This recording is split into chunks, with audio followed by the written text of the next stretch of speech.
de facto head of the government, that is the honorable Prime Minister, heading the Council of Ministers, can take decision to continue the same as a mark of respect. As a mark of respect. ऐसे लिखना means मैं ये बता रहा हूँ. As a mark of respect, whenever we happen to inaugurate something, and of course Parliament is the symbol of sovereign. लेकिन जो हम जिस तरह से चल रहे थे और हमारा जो यूसेजेस था, कस्टम्स था, सिविलाइजेशनल मूरिंग्स था,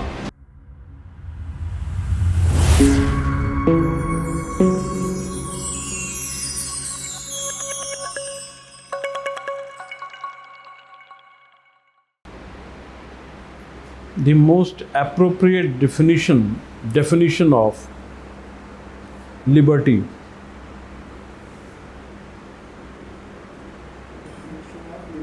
Liberty.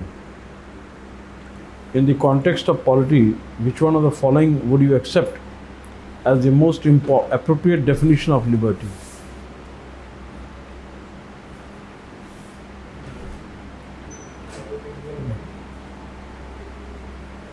Option number 1. Protection against tyranny of political rulers.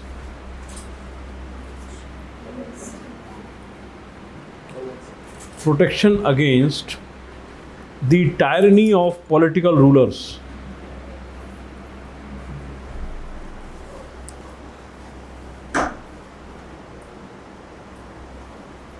Second is absence of restraint. Absence of restraint. RESTRAINT. Absence of restraint. Third is opportunity to do whatever one likes.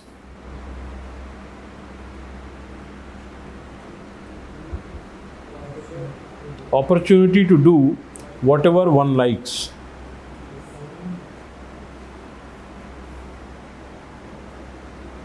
And last is opportunity to develop oneself fully. Develop oneself fully.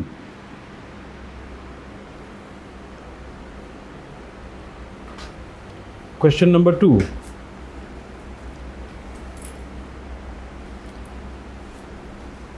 Which article of the Constitution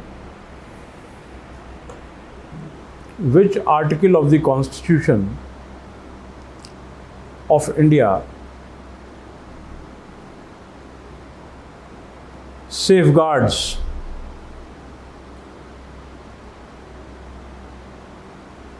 one's right to marry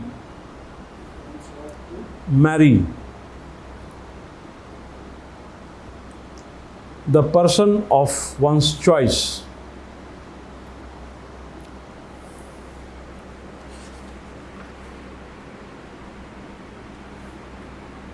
Option number 1 is Article 19, Article 21, Article 25, Article 29.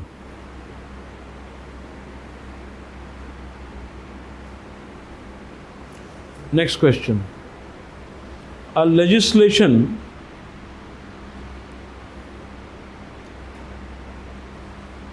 which confers on executive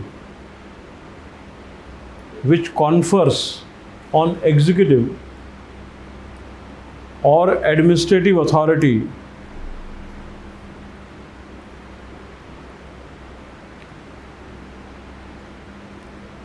an unguided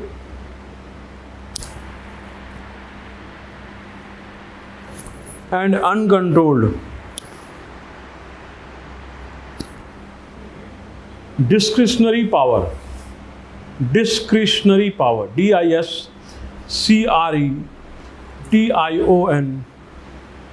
discretionary power in the matter of application of law,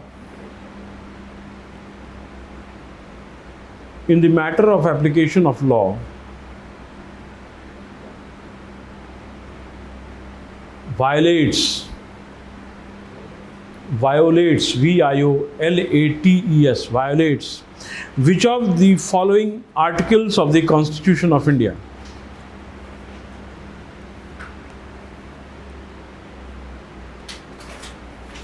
Which of the following articles of the Constitution of India?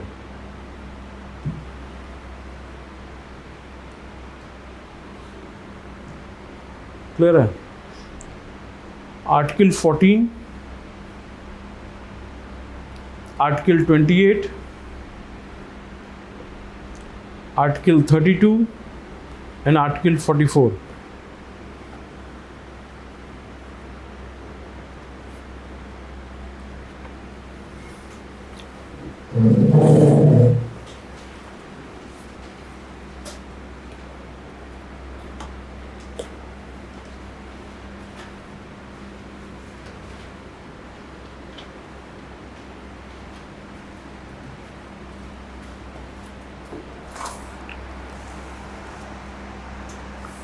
बन गया? सारे बन गए?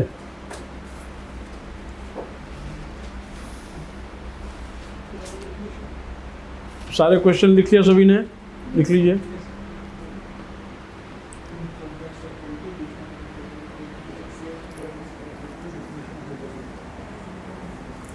Let me explain the question to. Have you written this?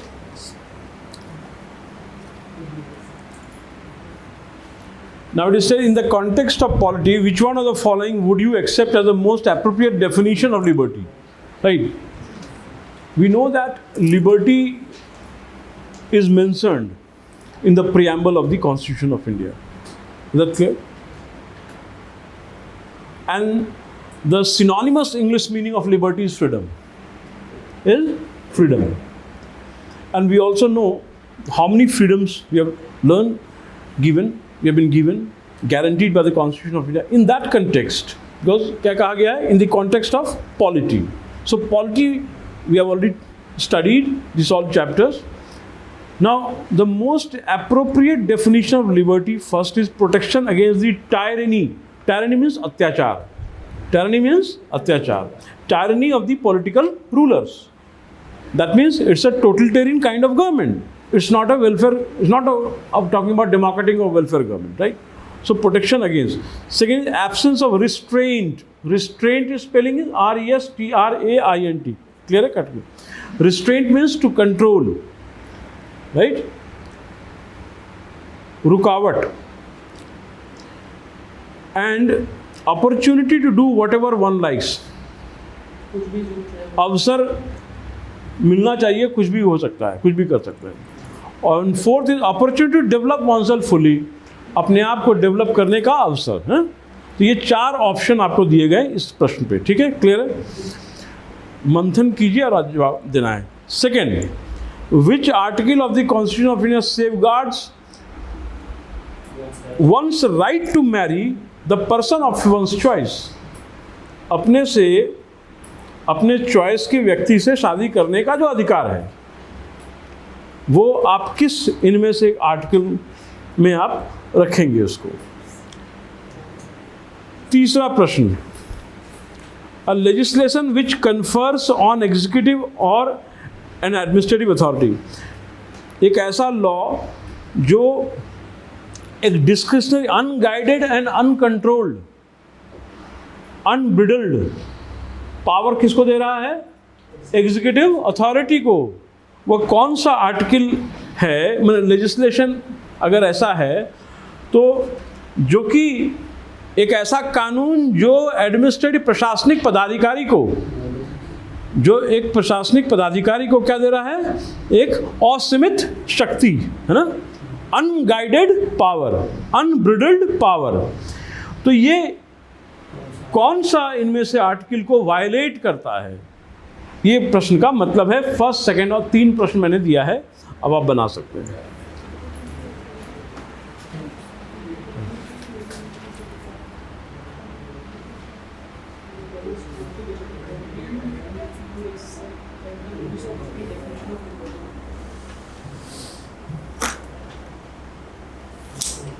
Copy दिखाइएगा.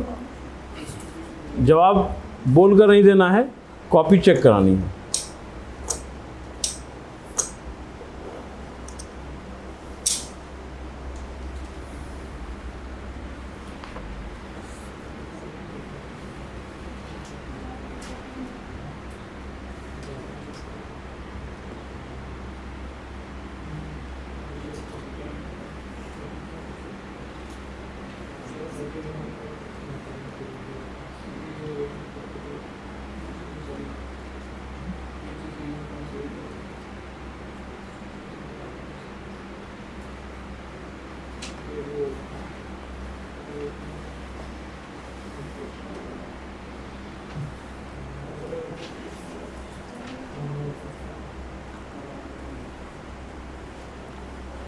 Copy check करा लीजिए फटाफट चलिए।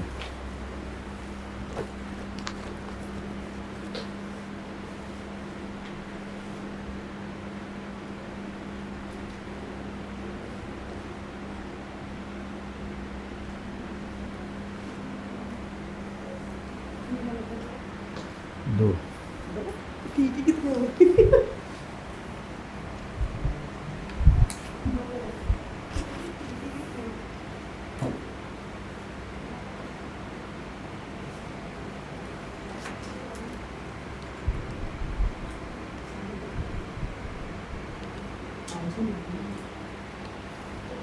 ये तो लग कन्नड़ में लिखे हैं, ऐसा लग रहा है। ये नहीं बनाया आपने?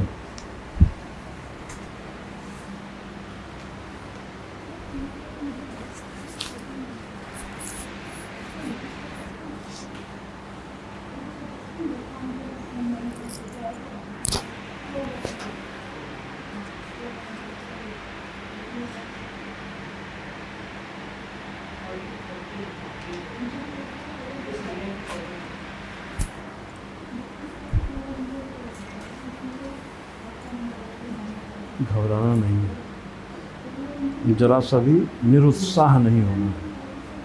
अगर सब के सब गलत भी हो जाएं तो, देखिए मैं आपको नहीं कह रहा हूँ, in case if it is all wrong we will not lose our motivation, rather will keep our motivation intact, right?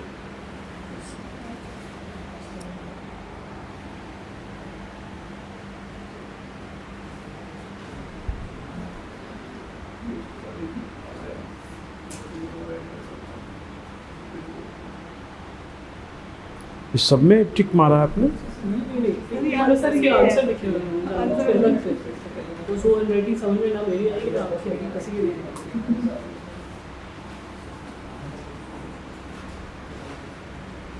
There are three questions. We have discussed them. We just pointed out the questions.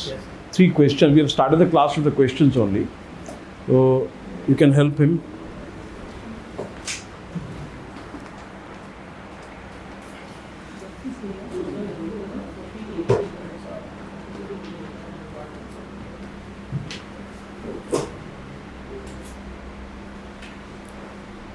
Is the handwriting understandable to you? Yes. Okay.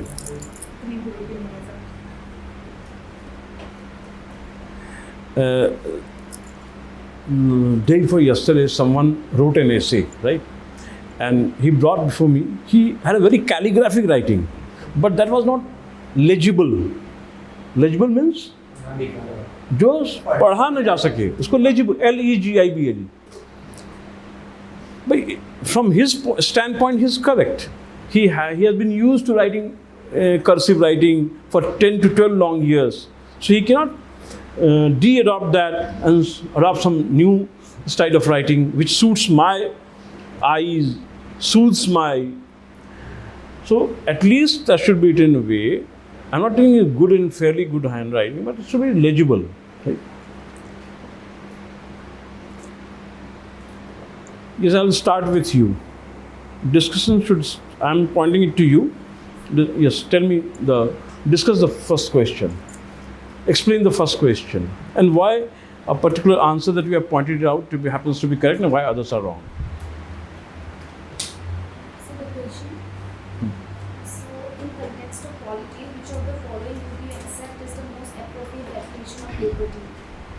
So I have given opportunity to develop oneself fully. क्यों ऐसा दिया आपने? So that it will means liberty means freedom. So I think so. If we cannot develop oneself, so we will not gain the freedom. Correct. I would like to express oneself. We should have the freedom. बहुत बढ़िया, बहुत बढ़िया. कितने लोग सहमत हैं इनसे?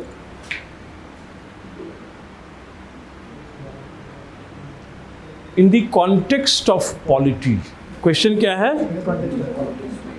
तो वहां पे घुमा दिया. यूपीएससी क्या किया है वहां पे? घुमाया है. यानी पॉलिटिकल साइंस में उसको कैसे डील किया. टेक्निकल जो लिबर्टी उसका मतलब क्या होता है? That is absence of restraint. That is absence of restraint.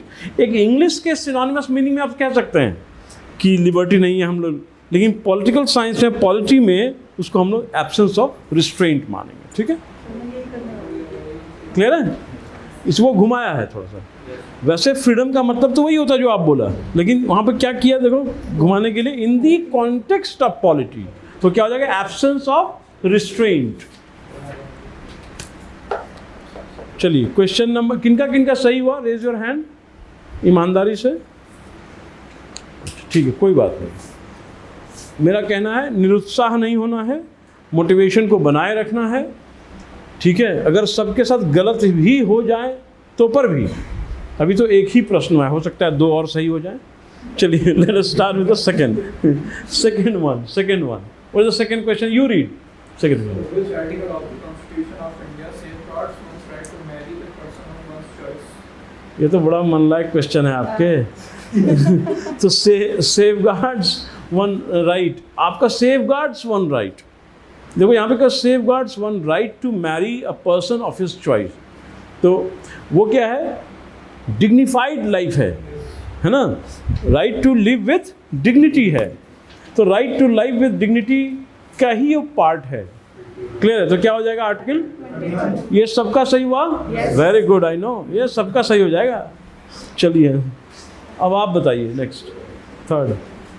Legislation will confer on executive or administrative authority and safeguard unguided and uncontrolled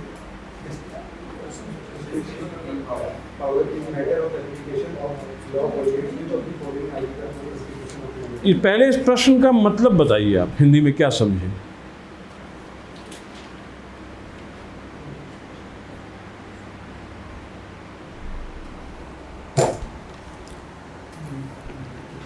a legislation, कैसे स्टार्ट हुआ क्वेश्चन, अ लेजिस्लेशन का मतलब पीस ऑफ लेजिस्लेशन, लॉ, एक ऐसा कानून विच confers, अंग्रेजी में क्या लिखा हुआ है, कन्फर्स का प्रदत्त करना, प्रदान करना किसी को, है ना, प्रदत्त करना। ऑन किस पे किया गया प्रदान, एग्जीक्यूटिव यानी कार्यपालिका पे, या और एडमिनिस्ट्रेटिव प्रशासनिक पदाधिकारी पे क्या किया है, क्या प्रदान किया है, डिस्क्रिशनरी। डिस्क्रिशनरी का मतलब क्या, विवेकाधिकार, अपने विवेक से शक्ति का उपयोग जब करते हैं उसको क्या कहते हैं, डिस्क्रिशनरी पावर। और वो कैसा होगा, अनकंट्रोल्ड होगा, यानी कि उस पर किसी का नियंत्रण नहीं होगा, किसी कानून का नियंत्रण नहीं होगा। अगर ऐसा लॉ बन गया, ऐसा कानून बन गया, तो इनमें से कौन से संविधान के अनुच्छेद का उल्लंघन होगा, ये प्रश्न का मतलब है। क्लियर है? तो अब इसमें क्या करेंगे, आर्टिकल 14, 28, 32, 40 कौन नहीं होगा इसमें, कौन ऐसा लगता है नहीं होगा, 44 का तो कोई मतलब ही नहीं है ना। 44 किस चीज का होता है, डीपीएसपी में चला गया वो 36 से 51 में, है ना। वैसे 44 क्या है, यूनिफॉर्म सिविल कोड है ना। अब आ गया 32 है power to take relief from the court in the form of writs, right to constitutional remedies, right to constitutional remedies. तो ये यहाँ पे कॉन्स्टिट्यूशनल रिमेडीज का तो कोई मतलब है नहीं। आपको क्या कर दिया, आपको एक ऐसा पावर दे दी, आप अब कुछ भी कर सकते हैं। इनइक्वालिटीज और बढ़ जाएगा, है ना, इनइक्वालिटीज बढ़ जाएगा। तो इनइक्वालिटीज बढ़ेगा तो किसको वायलेट कर रहा है, आर्टिकल 14 को। तो 14 विल बी द आंसर। ठीक है, ठीक है, चलिए तीनों प्रश्न समझ में आ गया, वेरी गुड। ये तीनों प्रश्न आए हुए हैं PYQs UPSC प्रीलिम्स में। ठीक है,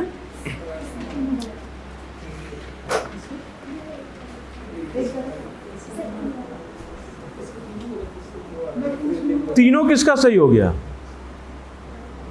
ईमानदारी से आपका कितना सही हुआ, 2 सही हुआ।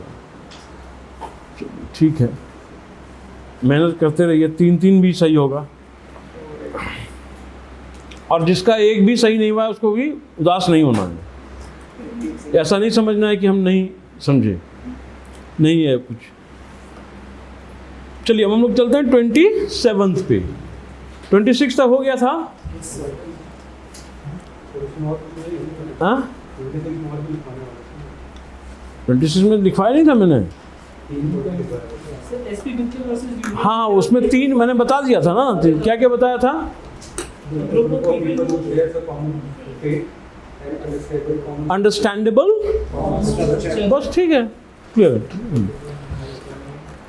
अब यहाँ पे इसको समझो ऐसे कि किसी खास, ध्यान दो पहले सब लोग, धर्म को प्रमोट कर रहे हैं। मैं एक समय मुझे अच्छा लग गया, मैं स्टेट हूँ, who am I am state, और मुझे क्रिश्चियन धर्म से मुझे बहुत, मैं इंग्लैंड घूम के आया, वहाँ का बहुत बाइबल पढ़ लिया, और वहाँ हमको लगा कि अगर यहाँ पे कुछ अच्छी बातें वहाँ हैं, है ना, तो लेकिन बताएंगे तो कोई मानेगा नहीं, तो हम ऐसा करते हैं ज़बरदस्ती इसमें कर देते हैं, तो लोग इसको टैक्स पे करेंगे, है ना, और इसको प्रमोट करते हैं हम लोग। तो पब्लिक टैक्स क्या होता है? पब्लिक के पैसा जो हम रिवेन्यू जनरेट किए, पब्लिक मनी है ना, टैक्स क्या है? पब्लिक मनी है। तो उसके प्रोसीड से हम, संविधान ये करता है, कोई भी किसी खास धर्म को प्रमोट करना, एनकरेज करना, वह असंवैधानिक माना जाएगा। I cannot use public money. I mean state cannot use public money for the encouragement and promotion of any particular religion. That means you are going to give priority of one religion over the other. You have to gain priority of one religion over the other, which is wrong. ये कहा है कि, लेकिन अब जैसे देखो, आप जाते हो माता वैष्णो देवी के यहाँ जाते हो, लंगर चल रहा है, वहाँ कोई चार्ज लग रहा है, कोई वहाँ सर्विस दिया जा रहा है ना, उससे कुछ आपको वहाँ पे पैसा मांगा आपसे, ठीक है, कि ये क्या कहते हैं, इस कुछ बहुत ही पेटी अमाउंट रहता है, तो that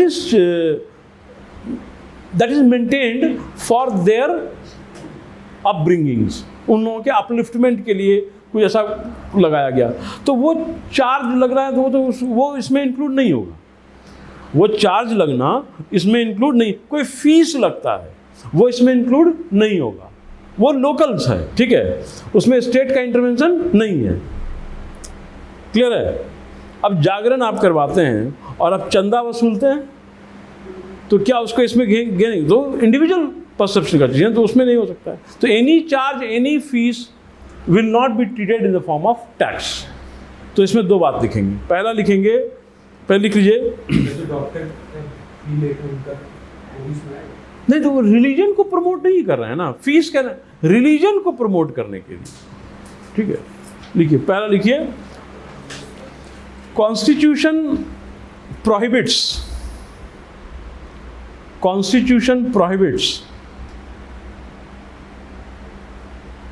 the collection of taxes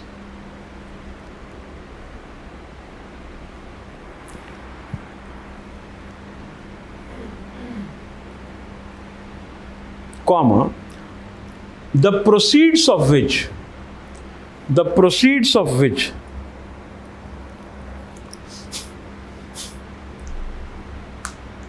are directly used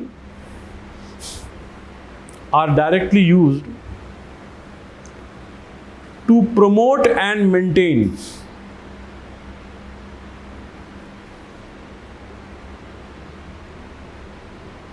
any particular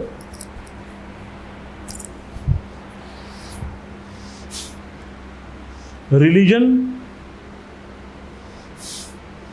or religious denomination.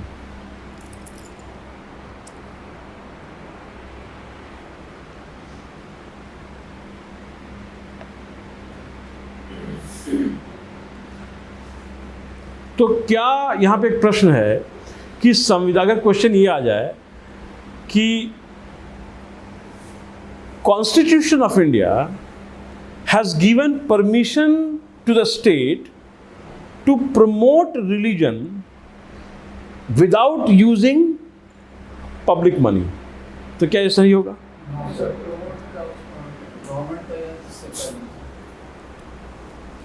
क्यों गलती है इसमें?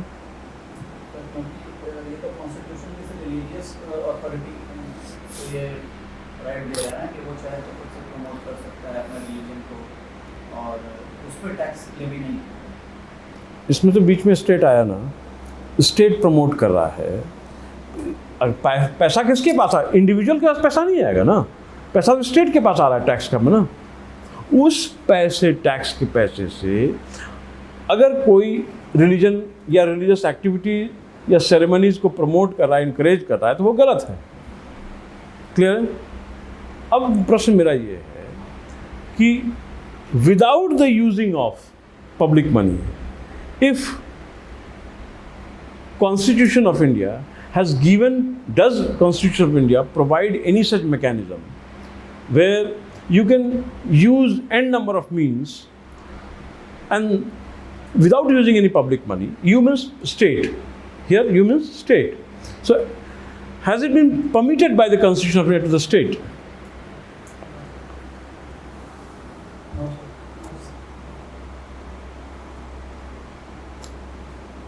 वहाँ पे इस आर्टिकल में तो क्या लिखा है? हम प्रोसीड्स नहीं यूज, हम टैक्स के फॉर्म में नहीं यूज़ कर रहे हैं। अगर हम टैक्स का बात ही नहीं कर रहे हैं और हम सिर्फ बोले प्रमोट कर रहे हैं, तो क्या स्टेट प्रमोट कर सकता है?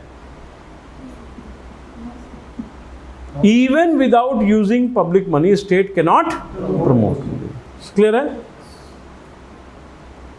क्लियर है ये? तो 28 लिख लीजिए, 27 में ही लिखिए।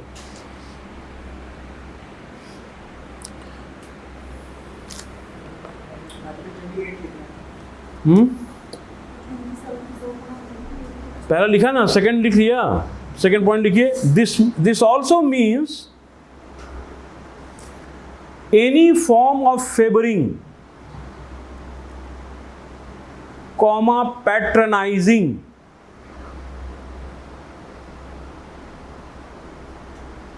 or encouraging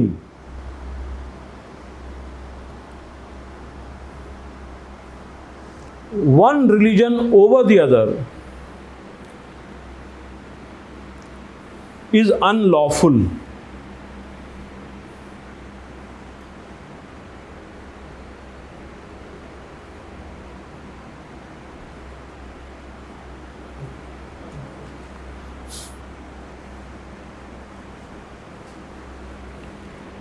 क्लियर है?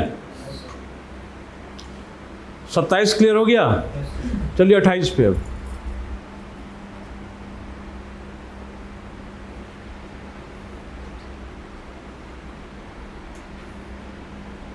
कोई ऐसा संस्था जो स्टेट के फंड से चल रहा हो, शैक्षणिक संस्था,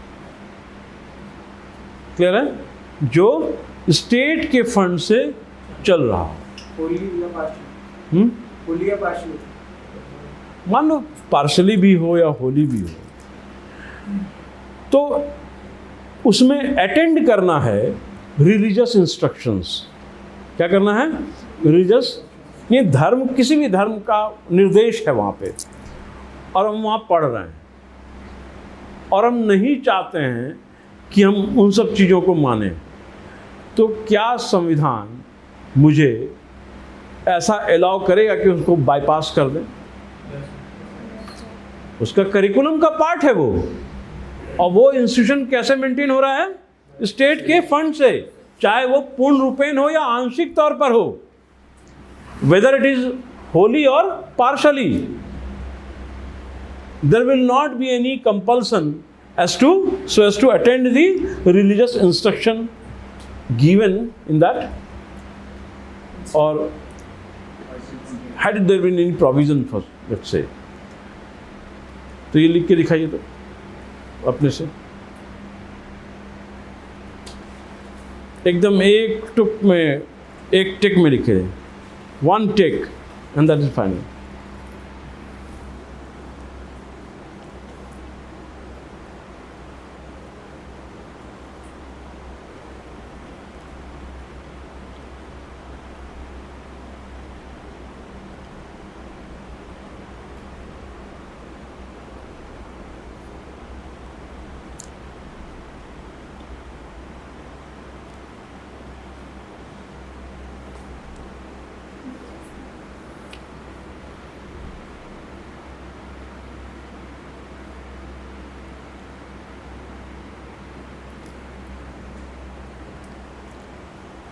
आपसे कुछ चीज़ पूछनी है।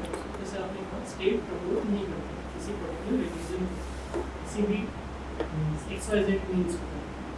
अभी हमारे यहाँ नया पार्लियामेंट आया, वहाँ पे जब इनॉग्रेशन हुआ तो एक सेनेगोल करके एक बड़ी सी छड़ी लाई गई थी पर्टिकुलर जगह से, वेस्ट बंगाल से आई गई, पर्टिकुलर मंदिर को बिलोंग कर रही थी।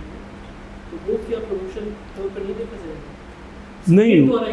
नहीं, वो एक्चुअली किस रूप में देखा गया, ये एक लीगेसी है जो एक एम्परर उसको यूज़ करता है। क्या करता है? एम्परर उसको यूज़ करता है। और वो पहले कभी चोला के काल के समय का वो था, शेंगॉन, है ना? शेंगॉन का नाम जानते हैं कि नहीं? तो शेंगॉन जो है वो एक एम्बलम कह लो, उसको मार्क कह लो कि जो, और इसमें एक पॉलिटिकल मोटिव है। पॉलिटिकल मोटिव क्या है कि साउथ इंडियन स्टेट्स को अपने ओर आकर्षित करने के लिए, क्योंकि ये प्रथा कहाँ थी? चोलाज में थी, चोला एम्पायर में थी, लेकिन वो है था भारत का हिस्सा। अब यहाँ पे डिफैक्टो हेड कौन है? प्रधानमंत्री हैं, ठीक है?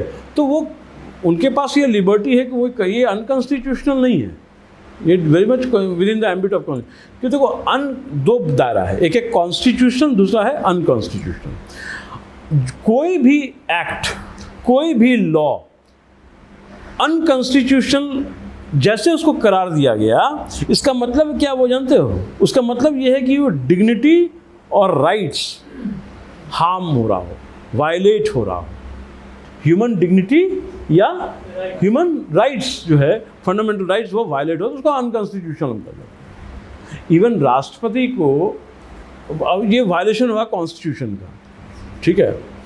अब हेड ऑफ द स्टेट को निकालना है, इम्पीच करना है, उसके लिए एकमात्र क्या दिया गया है reason? Violation of the constitution. तो वो that is very much within the constitution of India. That अगर आगे तो ऐसा लिखना है, it's a legacy which was prevalent in the Chola empire and de facto head of the government, that is the honorable prime minister heading the council of ministers, can take decision to continue the same as a mark of respect, as a mark of respect. ऐसे लिखना means मैं ये बता रहा हूँ, as a mark of respect whenever we happen to inaugurate something. And of course parliament is the symbol of sovereign. Parliament is sovereign because laws are made. ठीक है, clear है? चलिए मेरे प्यारे प्यारे बच्चों, हम लोग किस में चल रहे हैं?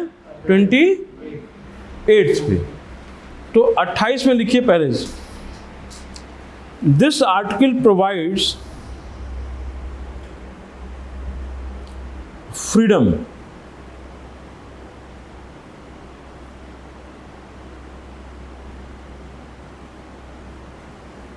for people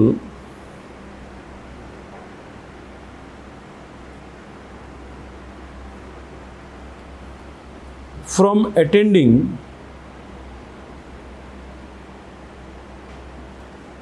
any religious instruction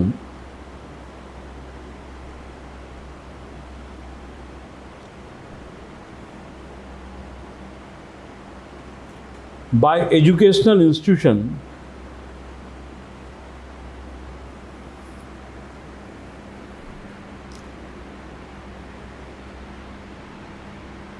by educational institution which is maintained out of state fund.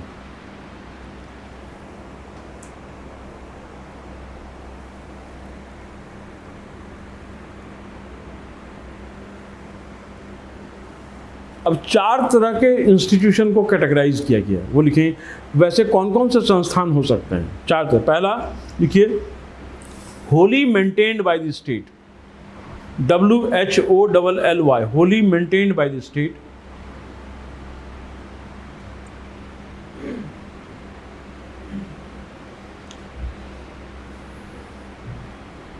Institutions set up under any specific trust,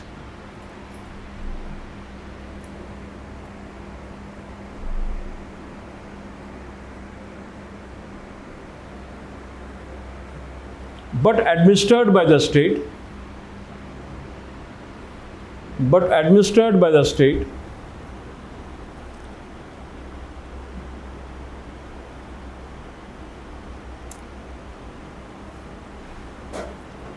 तीसरा है institution recognised by the state,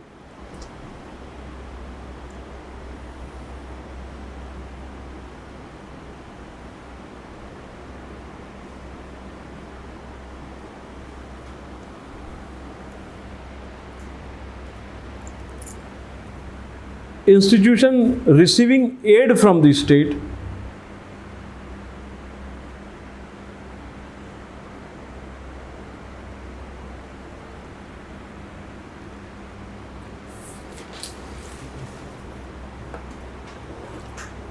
ठीक है।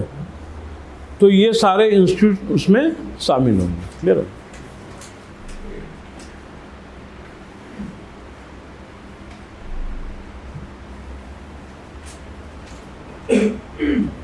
और अगर कोई व्यक्ति चाहता है अटेंड करना, यही बात है, और वो माइनर है, तो गार्जियन का कंसेंट मस्ट है। ये भी लिख लीजिए। If somebody wants to attend and he is a minor,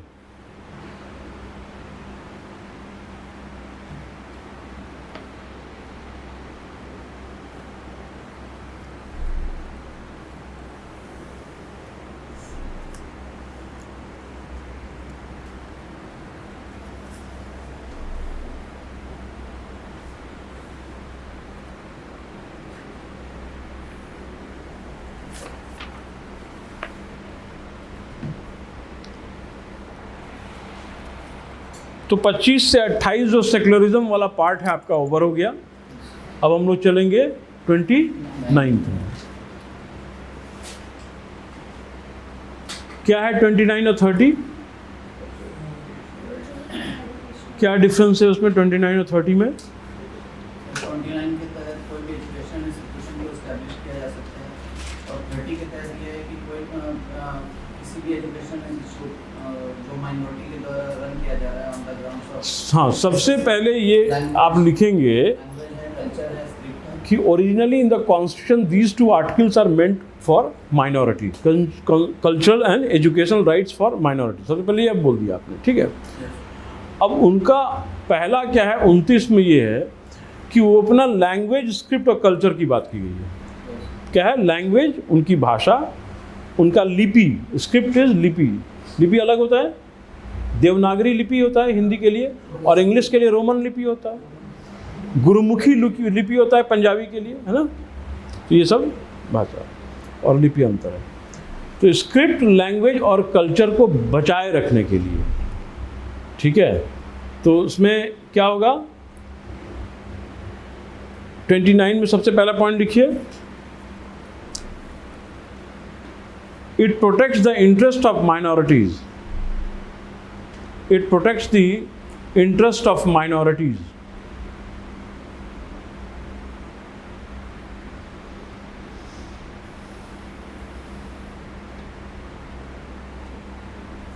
living in the Indian territory, living in the Indian territory,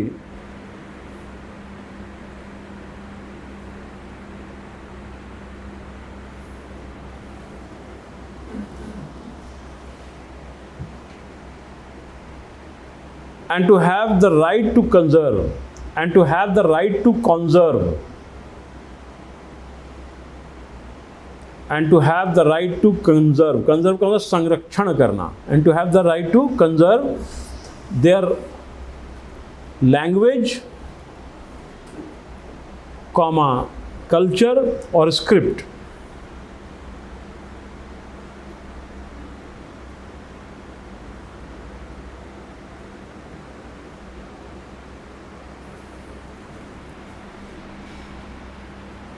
clear है?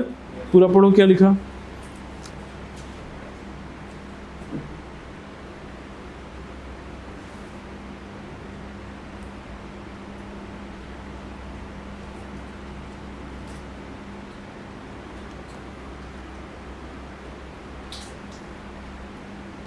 ऐसा कोई एग्जांपल हम्म, ये लैंग्वेज स्क्रिप्ट वाले minorities? लैंग्वेज और स्क्रिप्ट कहने का मतलब ये हुआ यहाँ पे कि जैसे ट्राइबल एरियाज़ में कोई है, ठीक है, और ट्राइबल एरियाज़ में उन लोगों का अपना कम्युनिकेशन, वे ऑफ कम्युनिकेशन होता है, ठीक है। अब स्टेट वहाँ पे डेवलपमेंट करने के उद्देश्य से वहाँ जाती है और उसका एक डिस्टिंक्ट ग्रुप बनती है, उसको तो पार्टिसिपेंट ऑब्जर्वर बनती है। पहले ऑब्जर्वर स्टेटस पे आता है, वो लोग क्या होता है, ऑब्जर्व करते हैं, क्योंकि तुरंत बदलाव ला नहीं सकते हैं, तो पार्टिसिपेंट ऑब्जर्वर कहलाता है वहाँ पे। और धीरे धीरे उसके अदर मैकेनिज़्म, इनकी स्टेट का मैकेनिज़्म वहाँ पे कंटिन्यूअस इंटरफेरेंस होता है। तो कॉन्टिन्यूअस इंटरफेरेंस की बात क्या होता है कि उसका भोजन, वस्त्र, आवास, शिक्षा, स्वास्थ्य जो है सब जो पहले चल रहा था उसको डेवलप करने की वजह से, लेकिन उनको ये लगता है, उनके उद्देश्य से ये लगता है कि हमारा जो है हम विकास तो कर जाएंगे, अर्निंग कैपेसिटी हमारी बढ़ जाएगी, हम मेन स्ट्रीम के पार्ट बन जाएंगे, क्लियर है, लेकिन जो हम जिस तरह से चल रहे थे और हमारा जो यूसेजेस था, कस्टम्स था, सिविलाइजेशनल मूविंग्स था, वो हम कैरी ओवर नहीं कर पाएंगे, ठीक है। तो इस चीज़ को भी ध्यान में रखा गया है, संविधान इस चीज़ को भी ध्यान में रखा है कि उन लोगों के बारे में सोचना है, माइनॉरिटीज़ के बारे में। एक अब मान लो कि अच्छा इसका 2 सेकेंड पार्ट लिख लीजिए, second part, minorities shall not be denied admission, minorities shall not be denied admission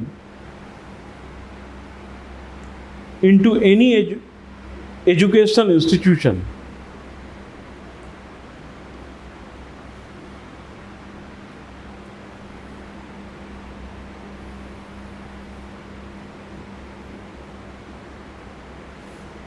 that the state is maintaining out of the state funds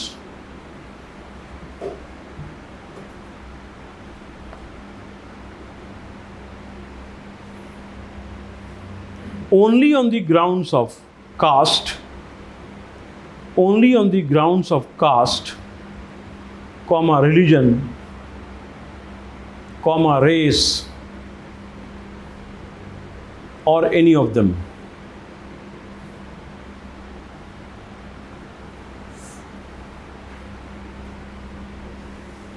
बहुत ही साधारण है। सरकारी संस्था है, शैक्षणिक संस्था है, उसमें माइनॉरिटीज़ अपना एडमिशन के लिए जा रहे हैं, ठीक है, तो आप इन ग्राउंड्स में, रीजंस के आधार पर उनको आप प्रवेश डिनाई नहीं कर सकते। क्लियर है, वेरी सिंपल। लाइट चली गई, जी सर। लाइट आ गई, फिर बोलना जी सर। जी सर। वैसे सर्विस में तो बोलना ही पड़ेगा आप लोगों को, जी सर। मंत्री अभी साथ डाल देंगे, मंत्री जी आएंगे, जी सर, जी सर। रिलेटिव तो परमानेंट होते हैं और वो टेम्परेरी होते हैं, तब भी हमको जी सर करके क्यों बात करनी होती है? करना ही पड़ेगा, नहीं करने से एक भी दिन टिकने पाएंगे वो। क्यों sir?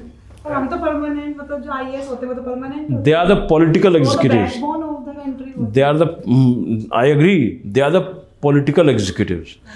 But it is expected that the permanent executive, they owe their existence not to the political masters, to the Constitution of India. ऐसा समझा जाता है, लेकिन दैट इज कॉन्स्टिट्यूशन जो लिखा गया, बट मोड ऑफ गवर्नेंस है ना यहाँ पे, ये तो अभिशासन हो गया, वो राज व्यवस्था था जो कि संविधान संवत चलता था, अब अभिशासन में आप कैसे चलेंगे? गवर्नेंस तो मैटर अलग है। अभी हम लोग गवर्नेंस पढ़ेंगे तो बहुत सारी चीज़ आपको देखेंगे कि कैसे संविधान में तो ये लिखा हुआ है, हो तो ये रहा है, संविधान में तो ये चल रहा था, अभी हम लोग ये काम कर रहे हैं। इसीलिए दोनों चीज़ पढ़ना होता है, इसीलिए महत्ता इसी चीज़ की है, संविधान भी जाने, गवर्नेंस भी पढ़ रहे हैं, ठीक है। इससे क्या फर्क पड़ता है सर? 5 साल के बाद सरकार चेंज होगी तो फिर मेन बात सर हम बोल रहे हैं कल वही हमको सर बोलेंगे। हाँ, वो भी हो सकता है। ऐसा हमारे ऑफिस में सिटिंग एमपी कोई है, कोई सिटिंग एमपी है कोई, तो वो आ गया, तो आप अभी तो एमपी नहीं है ना भाई, वो था कभी एमपी, तो हम उसको सर क्यों बोलेंगे? ये कॉन्स्टिट्यूशनल ऑफिस का रिगार्ड किया गया है, बस उस व्यक्ति को नहीं कर रहे हैं, उस पद को। His position is very important, not him, ठीक है? Your position is very important. If you disregard, you don't disregard Mr. X. You are disregarding public representative. जनप्रतिनिधि का अपमान हुआ है कलेक्टर महोदय द्वारा, जिला कलेक्टर के द्वारा किनका अपमान हुआ है? जनप्रतिनिधि का। पीछे 10 लाख आदमी है, कलेक्टर चैम्बर में 10 लाख 2 मिनट में खड़ा हो जाए, नहीं होगा? धरना पे बैठ जाएगा। जरा प्रेशर अभी पढ़ेंगे ना, प्रेशर ग्रुप्स कैसे टैक्टिक्स होता है कि एडमिनिस्ट्रेटिव अथॉरिटी से how to get things done, how to get things done. तो 29 का पहला लिख दीजिए सब सेक्शन 1, ये क्लाउज 1 और क्लाउज 2। जो पहला लिखा वो क्लाउज 1 था, जो दूसरा लिखा वो क्लाउज 2 है।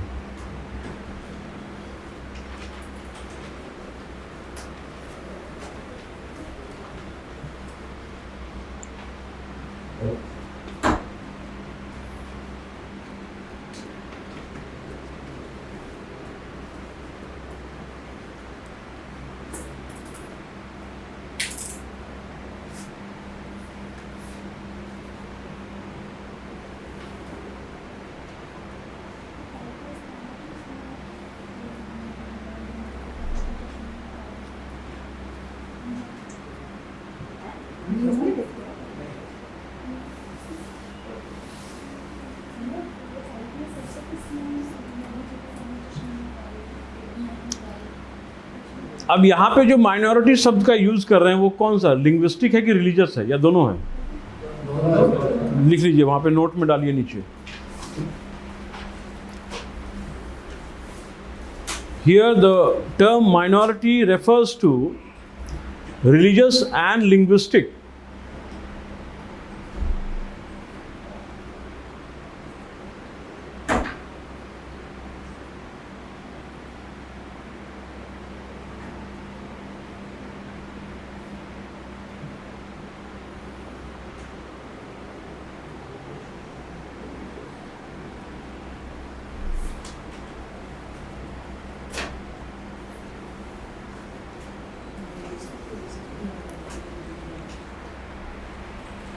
अब कोई मान लो कि अल्पसंख्यक समाज है, वो अपना एजुकेशन इंस्टीट्यूशन क्रिएट करना चाह रहा है। क्या है? अपना एजुकेशन स्वयं का। क्या संविधान अनुमति देती है? संविधान को कोई दिक्कत नहीं है इसमें, लिख लीजिए।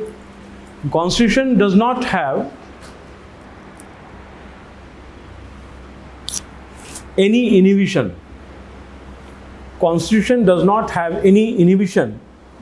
Inhibition का मतलब कोई आक्षेप नहीं, कोई किंतु परंतु नहीं है, है ना? Inhibition, INHIBITION, inhibition. Constitution does not have any inhibition. If minorities community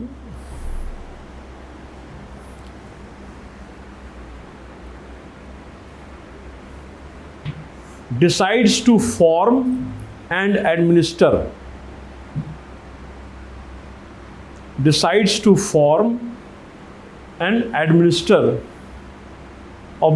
govern the educational institutions,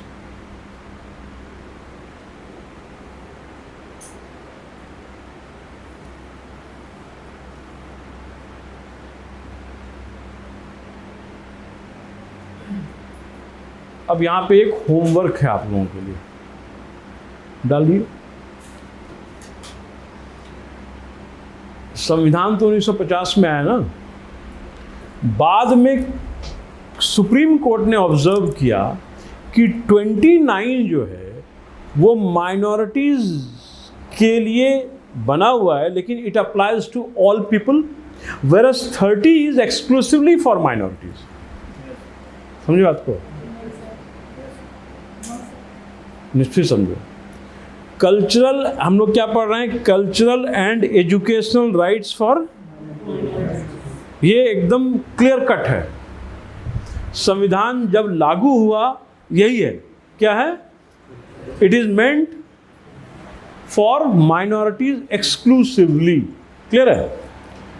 letter on when it was implemented, when that means constitution went on, later on it was observed by Supreme Court that Article 29 was meant for all people.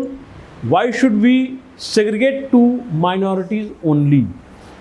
Clear hai?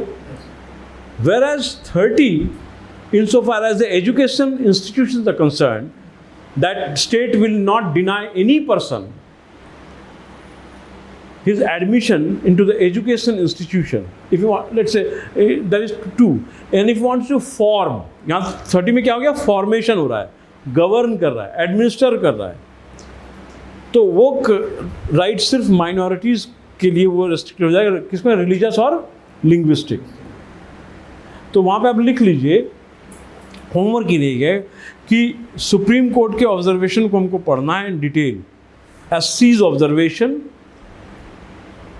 that 29, how 29 is applied only to all citizens, whereas 30 is applied to minorities only. ये लिख लीजिए। How Article 29 is applicable in case of all citizens, whereas Article 30 is applied or applicable to minorities only. ये आपका homework रहेगा। कल हम कुछ homework दिए थे इस तरह के बीच बीच में, क्या था? एक तो सर वो इंडेंचर्ड लेबर वाला था, बॉन्डेड लेबर। हाँ, क्या था इंडेंचर्ड लेबर का? सर कॉन्ट्रैक्ट के बेसिस पे होती है ना इंडेंचर्ड लेबर, तो वो भी बॉन्डेड लेबर है, लेकिन स्पेसिफिक टाइम के लिए होती है। और जैसे ठेकेदार होते हैं, कॉन्ट्रैक्टर होते हैं, उनके बेसिस पे चलती है इंडेंचर्ड। हाँ, इंडेंजर्ड लेबर जो है वो बॉन्डेड लेबर से अलग है, क्योंकि वो काम उसको भी करना है, लेकिन उसका एक टर्म दिया हुआ है इसमें कॉन्ट्रैक्ट में कि कितने साल तक ये उस पद पर काम करेंगे, उसके पहले उनको हटाया नहीं जाएगा। तो वो क्या कहलाते हैं? Indentured labour. ठीक, INDENTURED, इंडेंचर्ड लेबर। क्लियर? और दूसरा क्या दिया था हमने? सर वो था महाराष्ट्र का जो एक्ट था मकोका। हाँ, क्या पढ़ा मकोका में? सर ये महाराष्ट्र स्टेट को एक पर्टिकुलर सेट ऑफ पावर्स देता है, सर्वेलेंस की पावर देता है, आपका प्रोसीजर सेफगार्ड देता है, और क्रिमिनल पेनल्टीज भी दे सकता है, उसे डेथ पेनल्टी भी इंक्लूडेड है उसमें।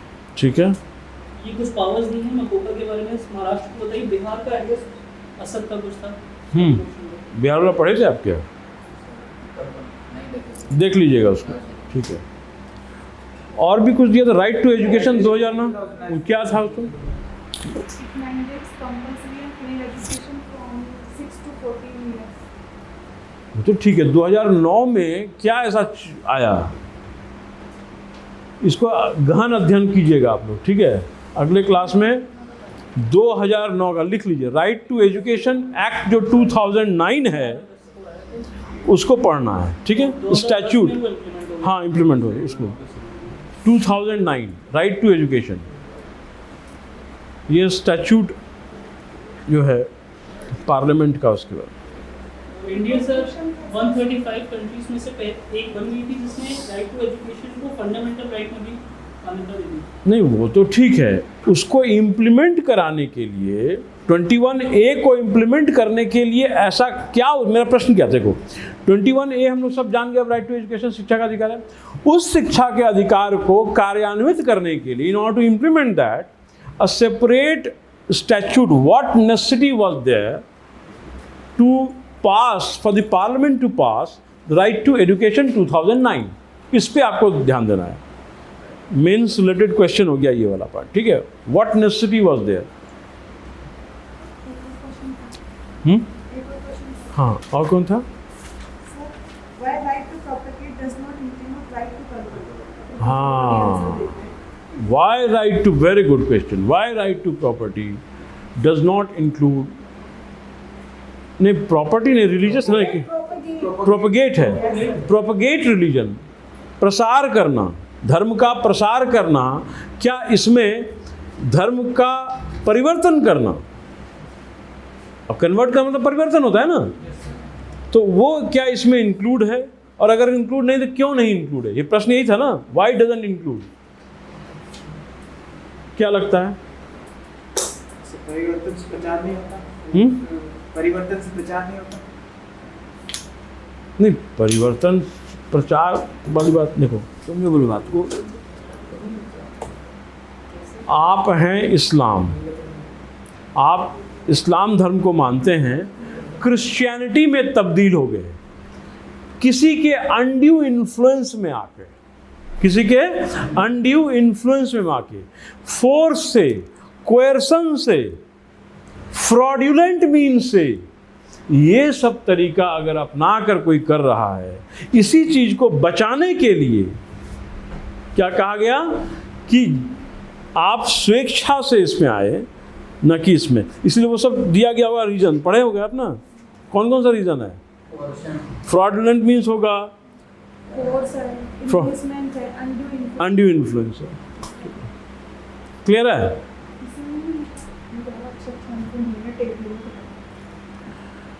तो क्लियर हो गया? 20 और भी कोई क्वेश्चन दिया था? ये आज वाला क्वेश्चन क्या है? पढ़ो फिर से, आज वाला आपके क्या करना है, तो राइट टू एजुकेशन वाला भी कीजिएगा और आज वाला भी। आज वाला क्या है? ऑब्जर्वेशन पढ़ने से सुप्रीम और सुप्रीम कोर्ट का ऑब्जर्वेशन, ठीक है, किस रेस्पेक्ट में? आर्टिकल 29 और 30 29 और 30 में, 29 में उन्होंने बदल के रख दिया फॉर ऑल सिटीजन्स और 30 सिर्फ माइनॉरिटीज, इस पे बात। हाँ, कौन सी ईयर में है? वो आप देखिए अब किस में है, सुप्रीम कोर्ट का ऑब्जर्वेशन, ये आपका होमवर्क है।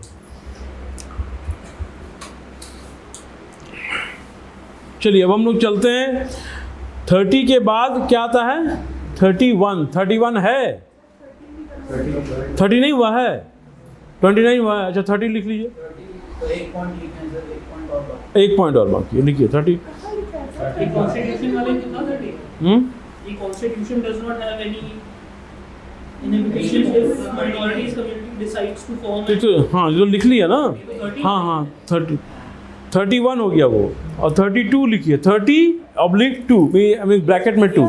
30 क्लॉज 2 सर, ये क्लॉज 2 बताना। हाँ वही ना, हाँ ठीक, 30 क्लॉज 2 लिखो लिखो लिखो लिखो।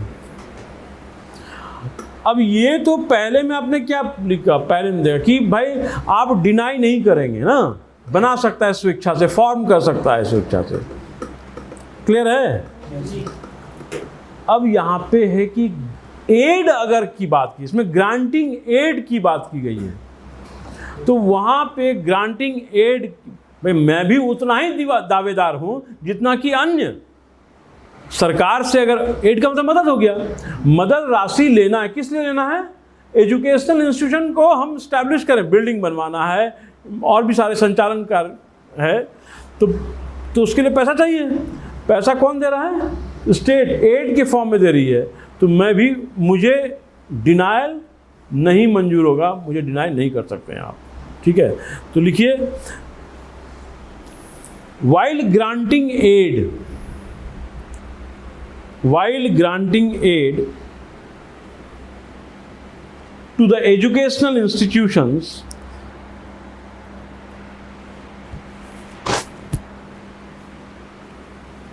the state shall not discriminate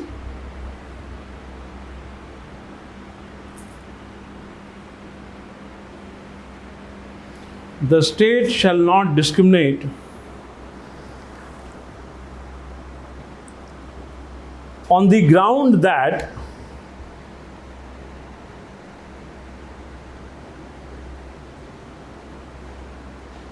अब क्या होना चाहिए बताओ? स्टेट किस बात पे डिस्क्रिमिनेट नहीं करेगा? कि फला शैक्षणिक संस्थान का गवर्नर कौन है, एडमिनिस्ट्रेटर कौन है? एक माइनॉरिटी है, क्लियर है? That a particular educational institution the creation of which is being talked about this article is governed also by the religious minorities. Only on this pretext we cannot be denied. This is what the article says. We means we minorities. ठीक है? तो क्या लिखा?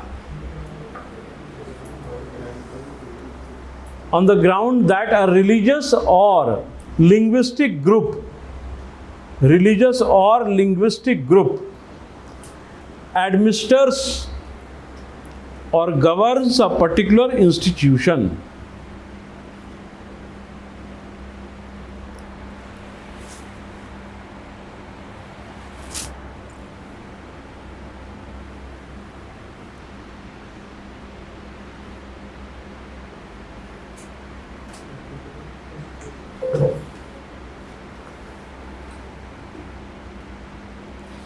अच्छा ये बताओ, अब यहाँ में प्रश्न ये है कि अगर सरकार ही उसको अक्वायर कर लेती है तब क्या होगा?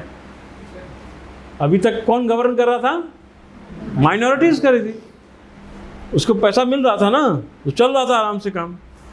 सरकार की निगाह पड़ गई किसके ऊपर? उस शैक्षणिक संस्था के ऊपर। Now state is what state is trying to do? State is what the state is trying to do? The state is in the process of acquiring the educational institution which is run by the minorities, which is governed by the minorities. Now what will happen to the state of that educational institution? उसका क्या अवस्था होगा? Institution wholly by state. Sir अगर लेना भी होगा तो कोई स्टैट्यूट पास करना पड़ेगा, मतलब और उस इंस्टीट्यूशन का भी कंसेंट लेना पड़ेगा। ऐसे कैसे, मतलब आप डायरेक्ट कैसे उसको ले सकते हैं? तो ये 44th कॉन्स्टिट्यूशन अमेंडमेंट 1978 में ऐसी व्यवस्था की गई कि अगर स्टेट अक्वायर करता है, यहाँ तक पहले नहीं सोचा गया था, ये 50 में 28 साल के बाद ये दिमाग में आया सरकार को कि कोई भी शैक्षणिक संस्था जो माइनॉरिटीज गवर्न कर रहा हो, मेंटेन कर रहा हो, एडमिनिस्टर कर रहा हो, अगर सरकार उसे अक्वायर करना चाहती है तो एडिक्वेट कंपनसेशन की व्यवस्था, अगर क्वेश्चन आ गया किस अमेंडमेंट में कहा गया है, that is 44th constitutional amendment act 1978। तो लिख लीजिए, if,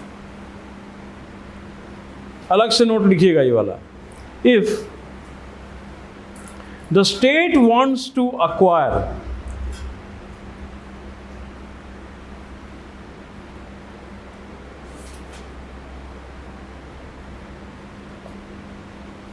the educational institutions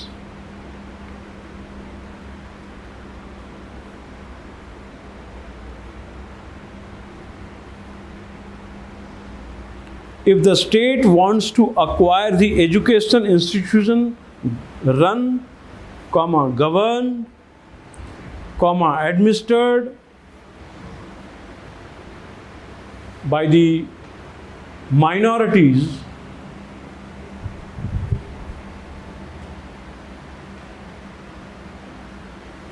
then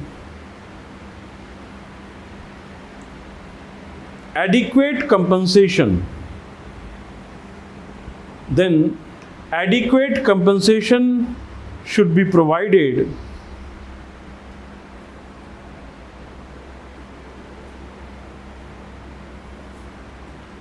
to protect the interest of minorities.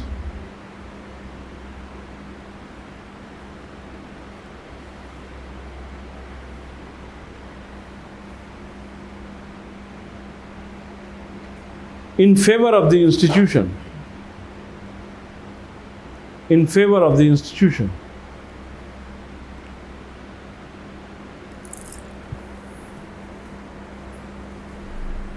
And this provision was added,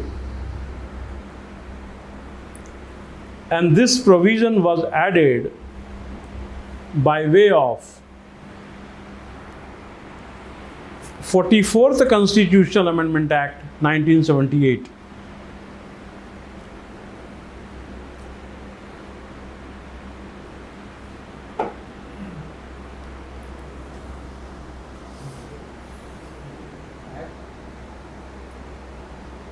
clear है? सर ये क्लॉज कुछ क्लियर नहीं समझ नहीं आया क्योंकि अगर जैसे कोई भी एक एजुकेशन इंस्टीट्यूट है उसको सरकार लेगी तो फिर कंपनसेशन किसको देगी? किसको? Minorities segment. माइनॉरिटीज क्या कर रहा है? वो एजुकेशन इंस्टीट्यूट से पैसा ही तो कमा रहा है। आपका जमीन था, सरकार अब ले ली, अब वो क्या कर रही है? वो क्या कर रही है? डिटरमाइन कर रही है किसने अमाउंट का लॉस आपको हुआ हो। अगर नहीं, हाँ उसी पर इंटरेस्ट होगी, हाँ पैसा दिया जाएगा। पैसा देंगे। क्लियर है? Yes. अब हम लोग चलेंगे exceptions to fundamental right. 31A, 31A, 31B, 31C, exceptions to fundamental right.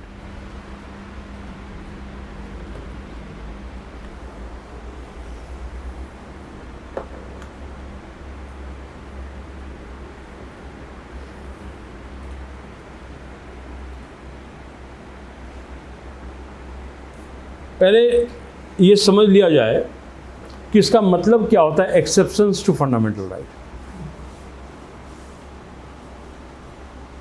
यानी वो कानून जो संसद द्वारा पारित किए गए हों, अगर वो फंडामेंटल राइट्स को भी वायलेट करते हों, to that extent of derogation, to that extent of repugnancy, will not be held to be invalid or void। तब पर भी उसे इनवैलिड हम नहीं मानेंगे। क्लियर हो गया? ये क्या बन गया? एक्सेप्शन बन गया किसका? 31A, 31B और 3 अलग अलग तरह के आर्टिकल इसमें जोड़े गए बाद में। 31 तो खत्म हो गया, लेकिन चूंकि वो प्रॉपर्टी से रिलेटेड है, ये राइट टू प्रॉपर्टी खत्म हो गया, लेकिन चूंकि ये प्रॉपर्टी से रिलेटेड है, कुछ खास तरीके का जमीन, अगर कुछ खास तरीके का जमीन जिसका मेंटेनेंस, जिस स्टेट का कंट्रोल, तो वो आपको कैटेगरीज ऑफ लैंड, आपको सबसे 31A में ये दिया गया है कि what are those different categories of land pertaining to which there will not be amount to be any derogation of fundamental right, even if parliament passes that। तो अब 31A लिख लीजिए फटाफट। पहले 31A लिखने के पहले ऊपर भूमिका लिखिए, इंट्रोडक्शन जो है भूमिका। In the original constitution,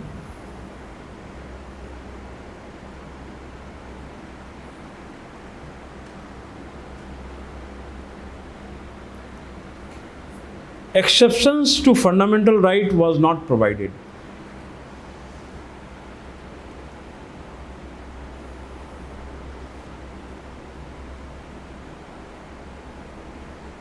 In the original constitution, exceptions to FR was not provided, but later on it was enacted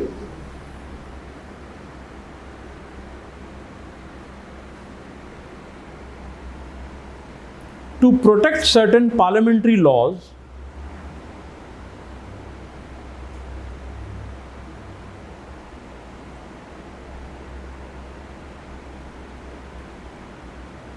from being challenged, or from the purview of judicial review।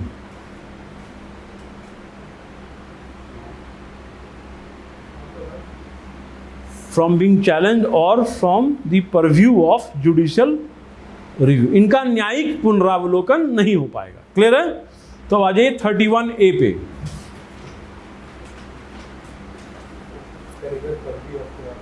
कहाँ तक लिखे? पूरा पढ़िए, पहले पूरा पढ़ के समझिए, पूरा पढ़िए। मैं तो कहता हूँ मेरे से पूछिए ही मत, अपने से खुद ड्राफ्ट कीजिए जो नहीं लिख पाए। देखें,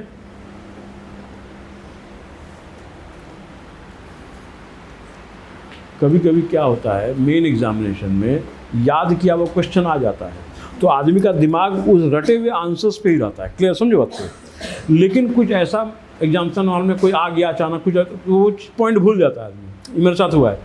तो बना के बगैर डिससेटिस्फाइड हुए वो मन नहीं लगेगा ना, जब तक वो नहीं आया, बगैर डिससेटिस्फाइड हुए उस अपने ओरिजिनल वो दिक्कत को दरकिनार कीजिए, फ्रेश माइंड से फिर उसको ड्राफ्ट कीजिए नए आंसर को।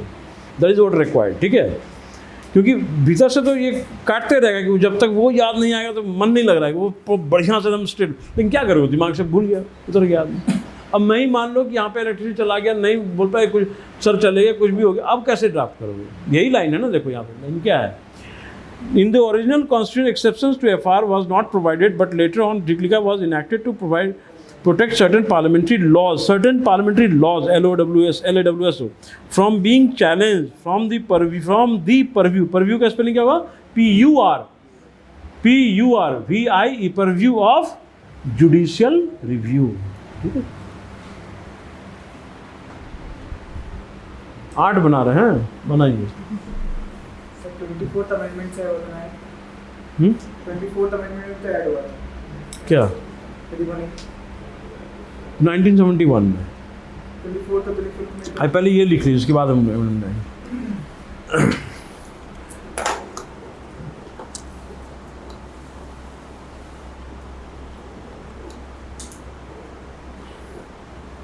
अब हम लोग 31 चल रहे हैं ना, 31A में लिखिए, देर आर 5 कैटेगरीज ऑफ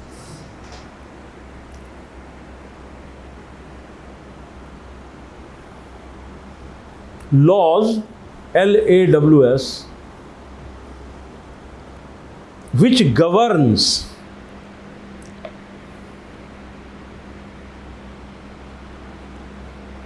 अब ध्यान से, govern the acquisition of states.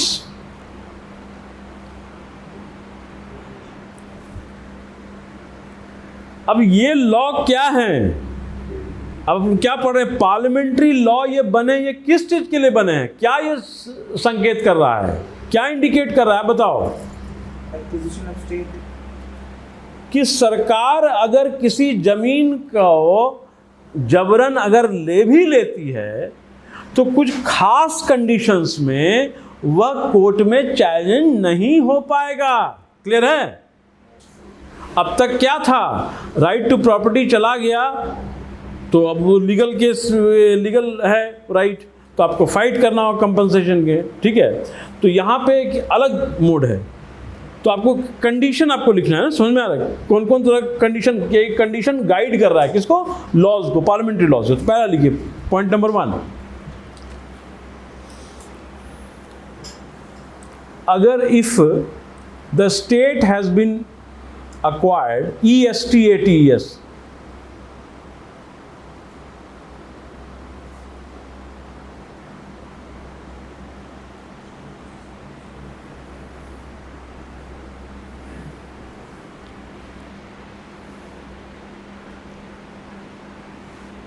and the rights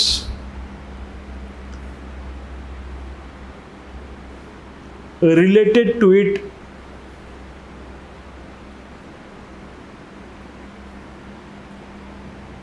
by the state,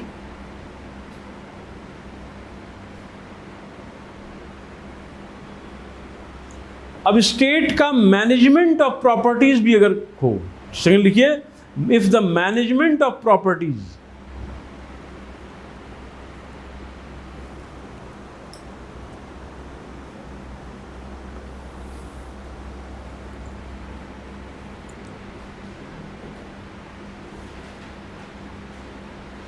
acquire तो किया ही, अब क्या कर रहा है, उसके प्रॉपर्टी को मैनेज भी कर रहा है स्टेट। क्लियर है? थर्ड लिखिए, मान लो कॉरपोरेशन अगर है और कॉरपोरेशन का मर्जर हुआ है, मर्जर का मतलब दो एंटिटी मिल गया, एक हो गया। क्लियर है? तो if in case of merger of the corporations, corporations का मतलब क्या होता है? Group of companies legally United into one. Corporation का मतलब क्या है? Group of companies legally United into one, that is called corporation. इस तरह के दो अलग अलग कॉरपोरेशन का मर्जर हो गया है तो वो भी इसी श्रेणी में आएगा। क्लियर है? फोर्थ लिखिए, modification of the rights of directors और shareholders. Modification of rights of directors और शेयर होल्डर्स।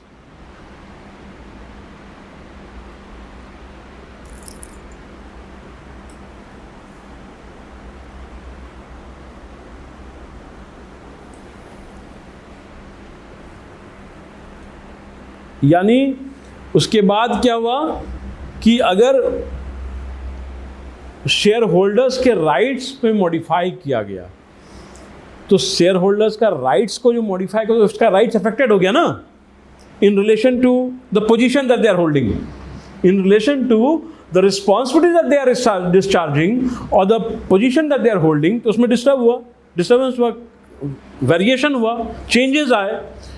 तो इस तरह का मामला भी अगर होगा तो वो भी इसी दायरे में आएगा। तो ये 5 अलग अलग, एक और है, लिख लीजिए, modification of the mining licences. Modification of the mining licences.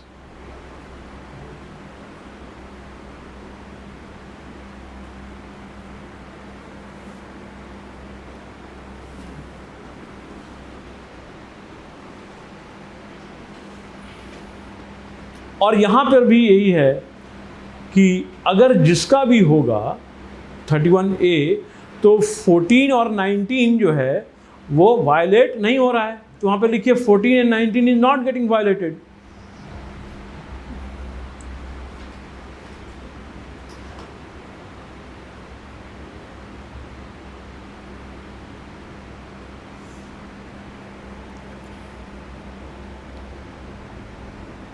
But वहां पे नीचे लिखिए but in all the above cases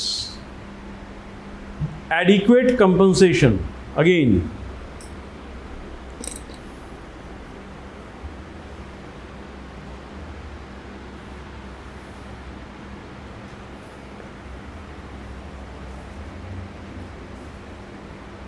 अब ये सारी बातें अगर प्राइवेट सिटीजन के अगेंस्ट में हुआ है तो ही एडिक्वेट कंपनसेशन मिलेगा, क्योंकि सिटीजन का ही ना फंडामेंटल राइट वायलेट होगा।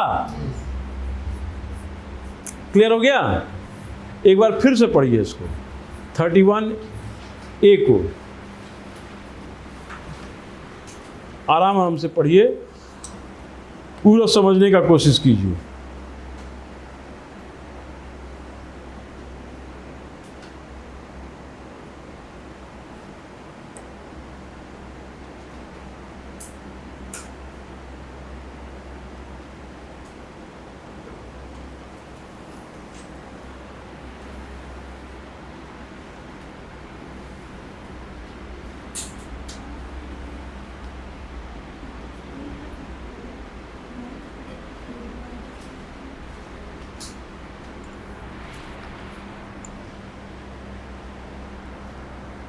कोई समझाइए तो हमको।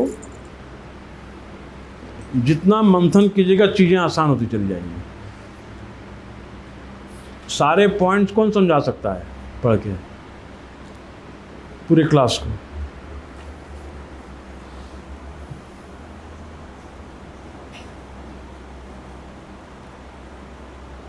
अच्छा चलिए, इस एक्ट का उद्देश्य बता दीजिए क्या है। What is the objective of this act? Question ये आ गया IAS मेंस में, what is the objective behind inserting 31A? लिखिए, क्वेश्चन लिखिए। ये आपका रहा होमवर्क, लेकिन अभी डिस्कस करेंगे इसको। What is the objective,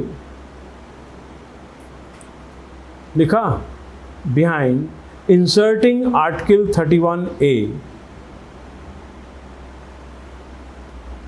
31B, 31C,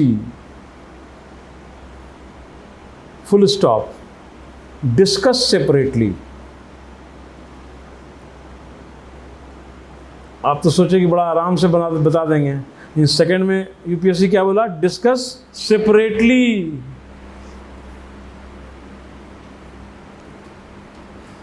ये आपका होमवर्क बन गया। ठीक, हाँ अब ये बताइए, आप बताइए, आप ही माला उठाइए भाई। सर 5 कैटेगरी के लोग है जो कि स्टेट जितना भी प्रॉपर्टी एक्वायर कर रहा है उसको जल्दीबाजी नहीं करना है, जो भी प्रॉपर्टी आराम आराम से। क्वेश्चन क्या है? 31A जो आर्टिकल है वो जो इंसर्ट किया गया कब? संविधान लागू होने के बाद, उसके पीछे अभिप्राय क्या है? यही है ना? इसी का जवाब देना है आपको। तो अब 2 मिनट सोच लीजिए, वो जवाब आपका लॉक हो जाएगा फाइनल।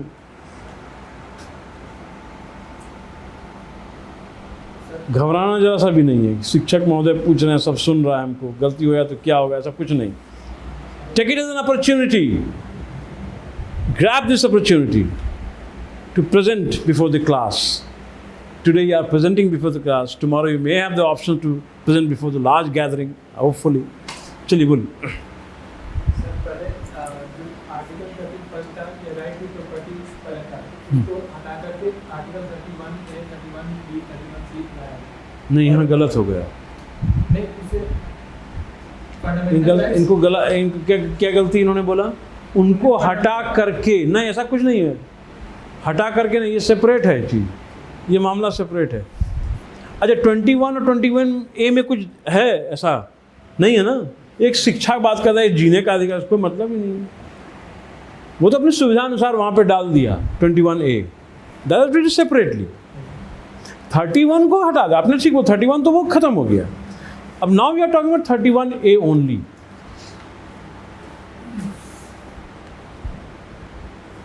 बोलो, I know you can answer.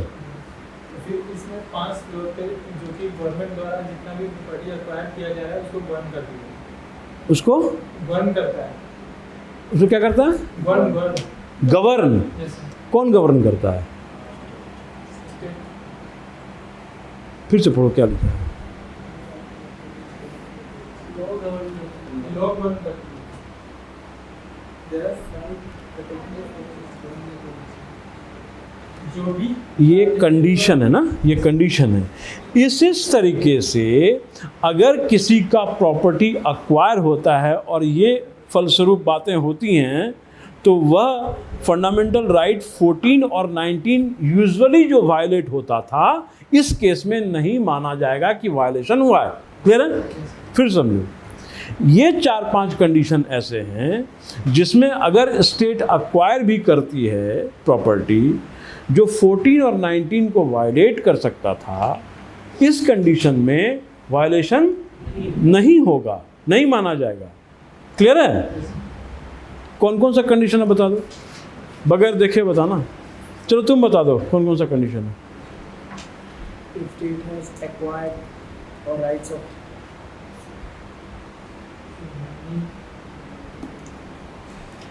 बोलो बोलो बोलो। state has acquired पहले क्या करेगा? समझो, ऐसे से चलो, पहले समझो, ऐसे रटो मत। देखो पहले क्या कर रहा है? अक्वायर्ड किया, किसको? जमीन को। क्लियर है? उसके बाद वहाँ पे बन गया, वो अपना मैनेजरी कर रहा है, यानी मैनेजमेंट ऑफ प्रॉपर्टीज। उससे क्या हो गया? प्रॉपर्टीज मैनेज कर रहा है। सेकंड वाली ये हो गया। थर्ड क्या हुआ? कॉरपोरेशन का अगर मर्जर भी हुआ तो इसी श्रेणी में आएगा। अब यहाँ पे राइट्स किसका? शेयर होल्डर्स का डिस्टर्ब होगा ना, वेरिएट करेगा, राइट्स भी चेंज होगा, तो वो भी इसी दायरे में आएगा। और चौथा क्या है? माइनिंग लाइसेंसेस भी इसी श्रेणी में आएंगे। इन सब कंडीशंस में अगर स्टेट अक्वायर करता है तो यूजुअली 14 और 19 डिस्टर्ब हो सकता था, लेकिन इसमें नहीं माना जाएगा। इसका मतलब इसमें क्लियर हो गया? 31A। अब आइए 31B।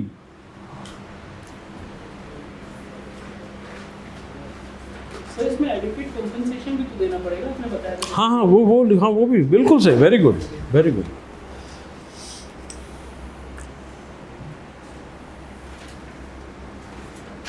अच्छा, आप लोग सबको मालूम है 9th शेड्यूल। शेड्यूल क्या होता है? अनुसूची इसको हिंदी में बोलते हैं ना, कुछ इम्पॉर्टेंट है।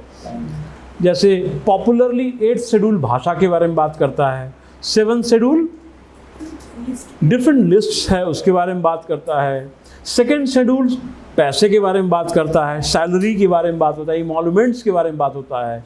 4th शेड्यूल क्या है?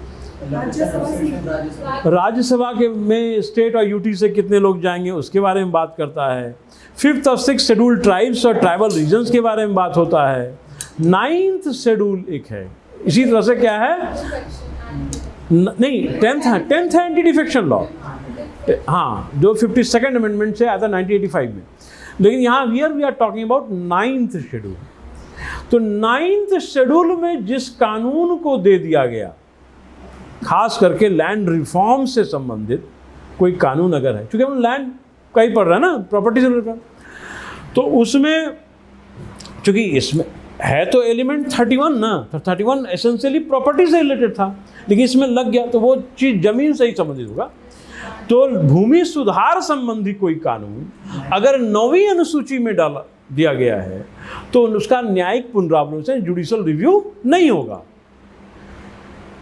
ठीक है, तो ये लिख लीजिए, 31B में लिखिए, it protects acts and regulations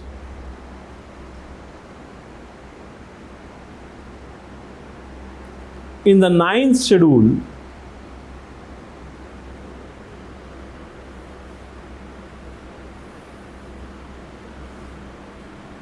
from being invalidated and challenged, from being invalidated and challenged on the grounds of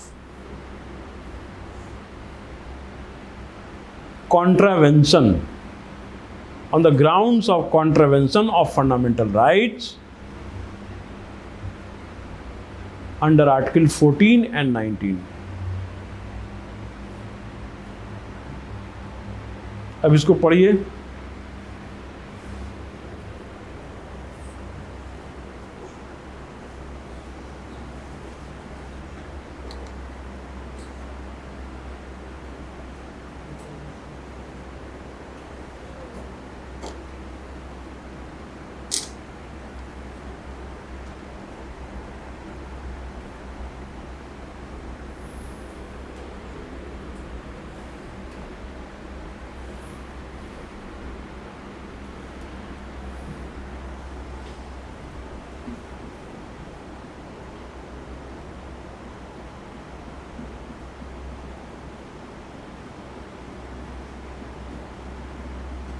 clear है ये वाला? क्या क्लियर है? यस सर तो बोल दिए।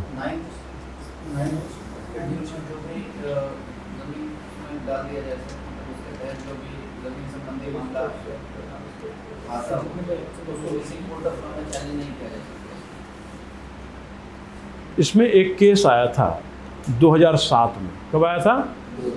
Are Coelho case. लिखिए,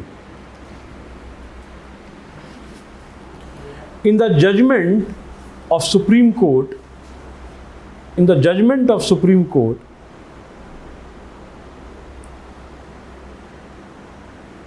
in IR Coelho, C-O-E-L,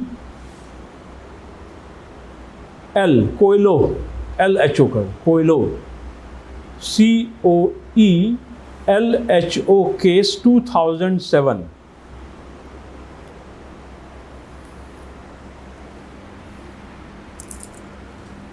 पर समझ लो क्या कोयलो केस में था।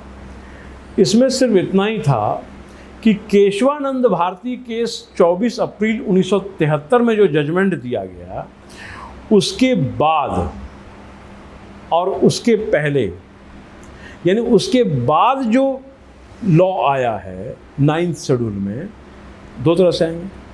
9th शेड्यूल तो फर्स्ट अमेंडमेंट 1951 में ही आ गया था, क्लियर है? तो 51 से लेकर 73 तक जो कानून उसमें डाल दिया बाल्टी में, वो चैलेंज नहीं होगा। लेकिन केशवानंद भारती में चूंकि बेसिक स्ट्रक्चर डिफाइन हो गया था, क्योंकि बेसिक स्ट्रक्चर 24 अप्रैल 1973 को डिफाइन हो गया जजमेंट, उसके बाद जो 9 शेड्यूल में डाला गया केस। और अगर वह किसी भी तरह से बेसिक स्ट्रक्चर का हनन होता है, वायलेशन होता है, टच करता है, तो it will not B immune from judicial review. लिख के दिखाइए तो, पहले सोचिए, क्या सुने, दोबारा नहीं बोलूँगा मैं, वो सब आपके दिमाग में है और कंस्ट्रक्ट हो जाएगा, आराम से लिख लीजिएगा। साथ में मेंस की भी तैयारी चल रही है ना, तो पूरा लिखना तो होगा ना, हाथ जमाइए पर लिखने में, कैसे सेंटेंस फ्रेमिंग होगा, कैसे सेंटेंस स्ट्रक्चर तैयार होगा।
बहुत इजी है, कोई दिक्कत नहीं।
लिख लिया? Yes, sir. क्या लिखा? Acts and regulations added after 24th April 1973 in the 9th Schedule of Constitution of India are not protected against judicial review. आप क्या लिखे? So the act and regulations which were added in 9th schedule after Keshavananda Bharti case 1973, they all are applicable for judicial review. आपके क्या लिखे? So in the judgment of SC IR 12 case 2007, the Honorable Court held that all the matters that falls within the ambit of 9th schedule since its operation in 1951 till the Keshavananda Bharti case in which basic structure was defined will not be challenged, but all such matter which erupts after 1973 will be prone to judicial review. Clear है, good, बहुत बढ़िया। और कोई सुनाना चाह रहा है अपना?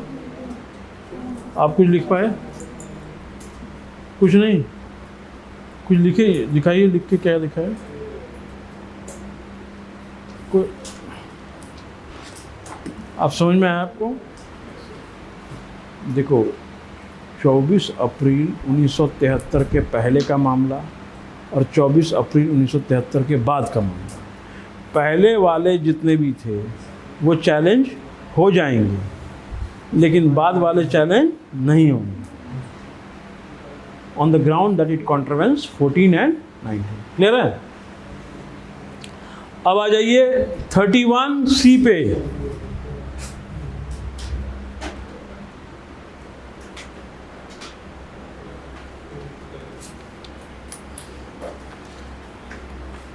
यहाँ पे 39B और 39C को इम्प्लीमेंट करने के लिए अब समझ लीजिए,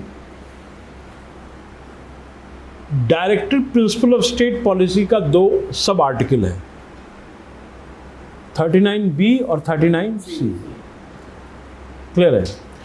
इसके सोशलिस्टिक प्रिंसिपल को इम्प्लीमेंट करने के लिए अगर 14 और 19 डिस्टर्ब भी हो रहा है, जैसे कि पहले हम लोग पढ़ते हुए आए, 14 और 19 इन्फ्रिंज भी हो रहा है, किसको इम्प्लीमेंट करने के लिए?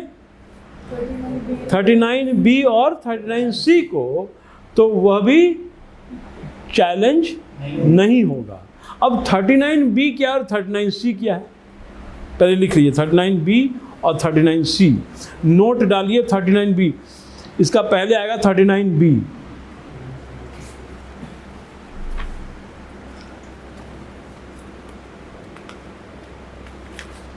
मामला क्लियर हुआ? 39B लिखिए, reorganising the economic system.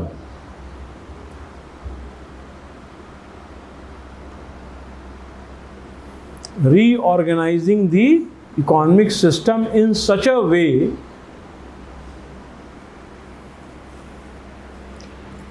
to avoid the concentration of wealth,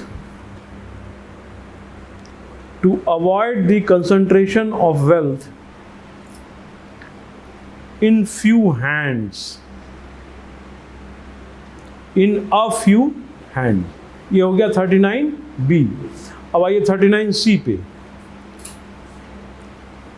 securing equal pay for equal work. Securing equal pay for equal work for both men and women.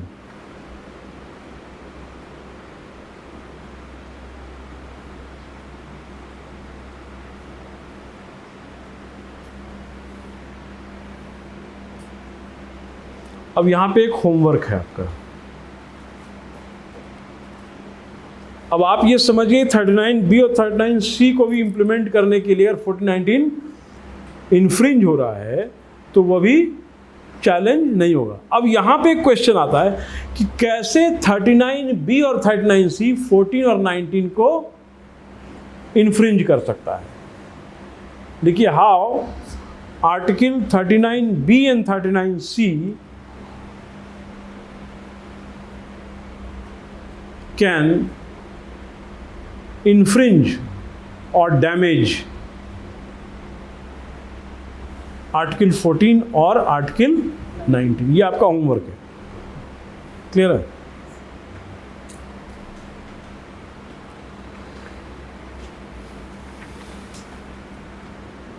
और लास्ट आर्टिकल आता है आपका 32, right to constitutional remedies, संवैधानिक उपचार। 31C मैंने लिखवाया है। 39B और 39C को इम्प्लीमेंट करने के लिए जो 14 और 19 जो डिस्टर्ब हो रहा है, अगर हो रहा है तो पर भी वो चैलेंज नहीं होगा, लेकिन आपको ये प्रूव करना होगा कैसे वो, यही होमवर्क है। 14 और 19 से क्या लिंकेजेस है, क्योंकि फंडामेंटल राइट चैप्टर लिंकेजेस का ही चैप्टर है। ये बता देते हैं, जजमेंट से लिंकेजेस होगा, अमेंडमेंट से लिंकेजेस होगा, इसमें खाली लिंकेज, केसेस से लिंकेजेस होगा, खाली लिंकेजेस, सुप्रीम कोर्ट और हाई कोर्ट के जुरिस्डिक्शन से लिंकेजेस होगा, DPSP से लिंकेजेस होगा। ये चैप्टर सबसे महत्वपूर्ण इसलिए बन जाता है, इसको 50 बार पढ़ जाइए, चैप्टर को 50 बार पढ़ जाइए। चाया चौधरी और साबू के जो कॉमिक्स लेवल उससे दौड़ दौड़ के पढ़िए, डायमंड कॉमिक्स की तरह। ये देखो, ये याद आ गया, डायमंड कॉमिक, बार बार देखिए उसको। क्लियर है? चलिए अब हम चलते हैं 32 लिखिए, राइट टू कॉन्स्टिट्यूशनल रेमेडीज। इसमें रिट प्रेरोगेटिव रिट्स आते हैं। अब आप रिट्स कितने होते हैं लिख के दिखाइए तो,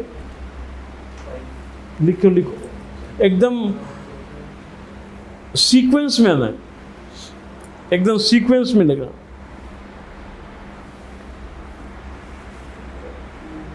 प्रेरोगेटिव स्पेलिंग क्या होगा? प्रेरोगेटिव रिट्स, पी प्रेरो, अरे ये क्या हो गया?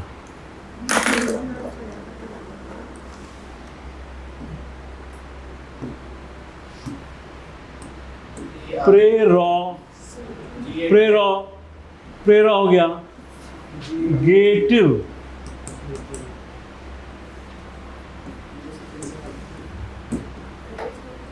कहाँ से लिया हमने ये? आप बताओ कहाँ से लिया हमने? तुम बताओ ये कहाँ से लिया हमने? हाँ कहाँ से लिया? ये हो चुका है चैप्टर, कहाँ से लिया गया तुम बताओ? प्रेरोगेटिव रिट्स कहाँ से लिया हमने? वेरी गुड, यूके से।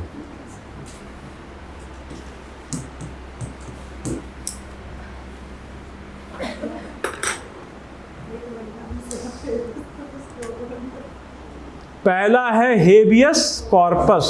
स्पेलिंग हेबियस कॉर्पस का क्या होगा?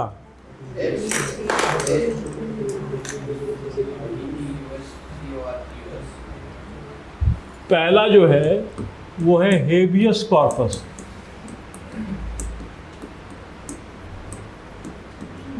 दूसरा क्या है? मैंडेमस। तीसरा क्या है? प्रोहिबिशन।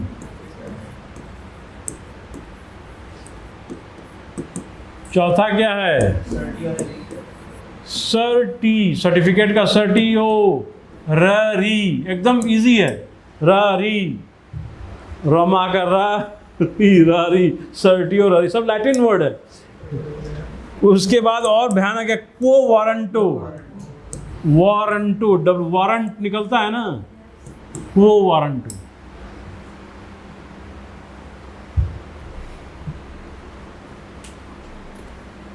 क्लियर है? ये 5 प्रेरोगेटिव रिट्स है जब भी फंडामेंटल राइट्स वायलेट होता है स्टेट के द्वारा, आपको हर नागरिक को अधिकार प्राप्त है अंडर आर्टिकल 32 कि वह सुप्रीम कोर्ट जाकर रिलीफ ले सकता है। ये मूल यही है। अब यहाँ पे एक बात होता है कि रिट ज्यूरिसडिक्शन इसको कहते हैं। क्या कहते हैं? कोर्ट के, हाई कोर्ट और सुप्रीम कोर्ट का ये रिट ज्यूरिसडिक्शन। अब यहाँ पे प्रश्न आता है कि there is one condition where usually what happen, Supreme Court तो ज़्यादा पावरफुल है हाई कोर्ट से, सभी लोग जानते हैं, but there is one condition where High Court has got more power than the Supreme Court. There is only one condition where High Court has got more power than Supreme Court. The reason I am telling you, we are learning 32. Sir, under 32, you can approach directly to Supreme Court, right? That means Supreme Court has got a limited jurisdiction to decide upon that matter, which comes within its ambit in case of the violation of the fundamental right. But what if the legal rights is violated? So High Court under Article 226 has the power to issue writs, not only against the violation of FR, but also against violation of LR, the legal right. तो OLR और FR दोनों मिल के उसको बड़ा बना देते हैं high court को। तो अगर कोई पूछे किस कंडीशन में हाई कोर्ट सुप्रीम कोर्ट से ज़्यादा पावरफुल है, that is writ jurisdiction. Clear है? ये लिख लीजिए, ये अपनी भाषा में लिख के दिखाइएगा। चलिए समझ गए हैं तो।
अब अलग अलग कंडीशंस में अलग अलग हम लोग रिट इशू करते हैं.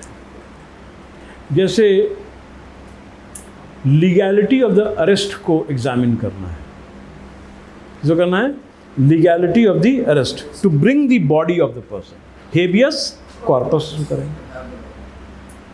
कोई व्यक्ति अपने कॉन्स्टिट्यूशनल ड्यूटीज को सरपास कर दिया है, उसके जुरिस्डिक्शन को सरपास किया, या वो जिसको प्रदत्त है कार्य वो नहीं कर पाया, उससे कम ही किया है, तो जो सुपीरियर कोर्ट है वो उस ऑफिशियल को आदेश दे सकता है, कमांड इशू कर सकता है.